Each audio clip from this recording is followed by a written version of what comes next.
अभी स्टूडेंट्स के माइंड में एक बड़ा बवाल मचा हुआ है। कुछ स्टूडेंट्स ने मेरे से बात भी की कि सर आईबीपीएस क्लरिकल का फॉर्म फिल करें या ना करें, क्योंकि एसबीआई को छोड़कर सारे के सारे वैसे भी प्राइवेट होने हैं, तो फॉर्म फिल करने का कोई मीनिंग भी नहीं निकलता है। तो अपने जो भी बातें हैं वो सारी फैक्ट्स की फॉर्म में बातें करेंगे और उसके बाद मैं आपको बताऊंगा कि टाइम की डिमांड के अकॉर्डिंग आप लोगों ने क्या करना है।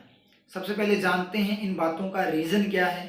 तो 11 जुलाई को एक आर्टिकल छपा बिजनेस स्टैंडर्ड में, जिसमें national council of applied economic research NCER की एक रिपोर्ट आई, जिसमें उन्होंने बोला कि जो पब्लिक सेक्टर बैंक है वो लैग कर रहे हैं प्राइवेट बैंक से। मतलब बहुत सारे इंडिकेटर्स में, प्रॉफिट मेकिंग में बात कर लो, आप किसी भी में बात कर लो, उनकी परफॉर्मेंस जो है वो प्राइवेट बैंक से कम है। इसलिए एसबीआई को छोड़कर सभी जो पब्लिक सेक्टर बैंक्स है उनको प्राइवेट कर देना चाहिए गवर्नमेंट को।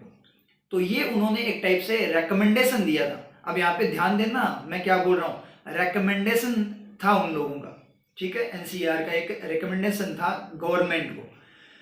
तो इस बात से स्टूडेंट्स का माइंड पूरी तरह से खराब हो रखा है। और यहाँ पर एक चीज और मैंने देखी है कि बहुत सारे स्टूडेंट्स ऐसे भी हैं जिनको थोड़ी बहुत रियलिटी पता है, तो वो इस सिचुएशन का फायदा उठाकर भी मतलब उस बात को बढ़ा चढ़ाकर बोल रहे हैं ताकि उनका कंपटीशन क्या हो जाए, थोड़ा डाउन हो जाए। तो एक चीज मैं आप लोगों को क्लियर कर दूं, किसी भी गवर्नमेंट एंटरप्राइज को प्राइवेट करना इतना इजी नहीं है।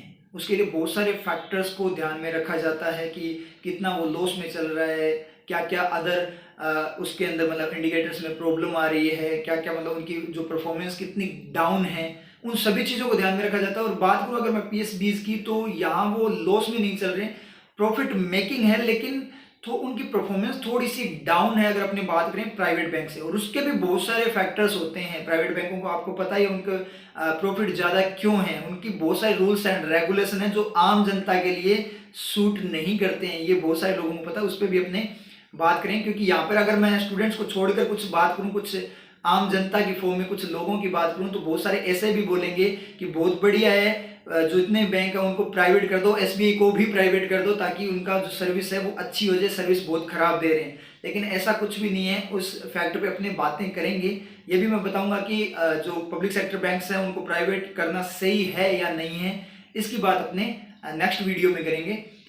थोड़ा सा हिंट यहाँ पे मैं दे सकता हूँ आम जनता को कि जो प्राइवेट बैंक है, आप लोगों को पता है अगर प्राइवेट होता है तो आपको जो आपका मिनिमम जो बैलेंस आप रखते हो ना अपने अकाउंट में, वो आपको पता है कितना रखना होता है। जैसे एचडीएफसी की अगर मैं बात करूं तो 10,000 आपको मिनिमम रखना होता है, तो आम जनता उसको अफोर्ड नहीं कर पाएगी। इसके लिए उनके लिए पब्लिक सेक्टर बैंक ही जरूरी है। तो बात करूं अगर मैं प्राइवेटाइजेशन की, तो यहाँ पे बहुत सारे फैक्टर्स हैं, उनको भी ध्यान में रखना है, प्लस जो एम्प्लॉय बेस है उसको भी ध्यान में रखना पड़ेगा। ऐसे आप प्राइवेटाइज नहीं कर सकते। ऐसा नहीं है कि एम्प्लॉयज चुपचाप बैठे यहाँ प्राइवेट कर दो कोई दिक्कत नहीं है, उनकी तरफ से भी ऑब्जेक्शन होगा, उसको भी ध्यान में रखा जाएगा। तो इतना इजी नहीं है प्राइवेट करना। अब मैं बात करूँ जो टाइम की डिमांड है उसके अकॉर्डिंग, तो अभी आप लोगों का जो काम है वो है जॉब सिक्योर करना। आप लोगों को जॉब चाहिए। आज आपको पता है आज का जो टाइम है, ये बेरोजगारी का जो टाइम है, उसमें जॉब की कितनी ज़्यादा ज़रूरत है। तो आप लोगों ने इन फालतू चीज़ों पे ध्यान नहीं देना है। अभी अपना कर्म करो, जो आपका कर्म है उस पर फोकस करो, फल की चिंता मत करो, ठीक है। अभी अपना काम क्या है, सिलेक्शन लेना, ठीक है। मान लो कल को प्राइवेटाइज भी हो जाए, कुछ भी हो जाए, सब कुछ प्राइवेटाइज हो जाए, तो जॉब तो करनी पड़ेगी ना। तो उस चीज़ को ध्यान में रखकर एक बार आप लोगों ने क्या करना है, सिर्फ और सिर्फ अपने कर्म पे ध्यान देना है और कुछ भी आपने नहीं सोचना। इसलिए आप सिर्फ और सिर्फ अपने काम पे ध्यान दीजिए, अपनी स्टडी कीजिए और सिलेक्शन लीजिए। एक बार सिलेक्शन हो जाए उसके बाद में देखेंगे क्या होता है, ठीक है। तो फोकस्ड रहिए अपनी स्टडी पे, फालतू जो लोग आपको बहका रहे हैं उनकी बातों में मत आइए और अपनी स्टडी खराब मत कीजिए। और यहाँ पे उनको फिर से एक मौका मत दीजिए, कहीं ऐसा ना हो कि बाद में सिर्फ और सिर्फ आपको पछतावा आपके पास बचे और आप कुछ ना कर पाओ, ठीक है। तो अभी जो आपका जो काम है उसको कीजिए, आगे की बाद में सोचेंगे, प्रेजेंट को जिए।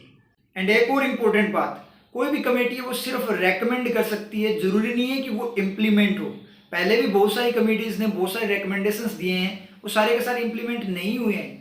एक कमेटी का काम होता है सिचुएशन का एनालिसिस करके सॉल्यूशन देना, उसके बाद वर्क करना, उसके लिए बहुत सारे फैक्टर्स को कंसिडर किया जाता है।